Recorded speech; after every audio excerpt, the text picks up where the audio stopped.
Stojím na prahu světa, co nezná žádnou šeť, kde každá tvoje vráska je barevná odpověď.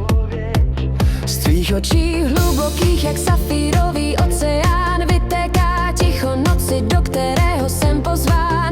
Levá strana je půlnoci, tě modrý hluboký tón, pravá je úsvit v zahradě, kde rozkvétá tvůj trůn. Jsi symfonie, co se nedá jen tak hrát, Jsi barva, kterou malíř bál by se i znát. s motýlem na rtech, co křídla máš čistého zlata. Jsi brána do vesmíru, co je navždycky svatá.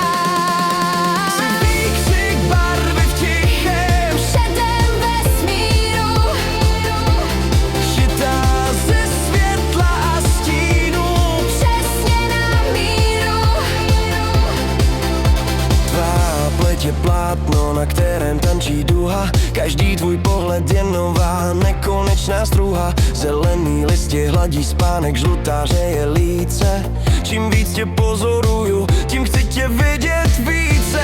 Jsi maska přírody, co odhodila stud. Jsi řeka emocí, co prorazila proud. Ten motýl na tvých rtech, ten mlčí o tajemství, že krása není v klidu, ale v tvůrčím bláznovství. Rozpadáš se v paprstích na tisíc kousků skla, aby se z mých představách zase celá poskládala.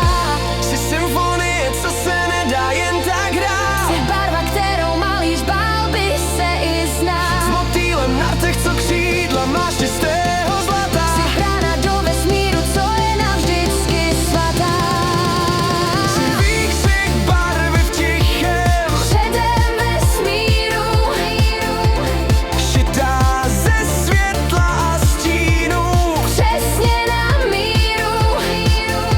Jen ticho a barvy, Safíry v očích mi svítí na cestu domů, zůstaneš v mé mysli. jako ozvěna hromu, královna snů.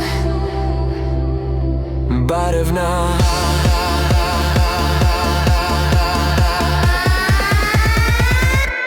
neskutečná.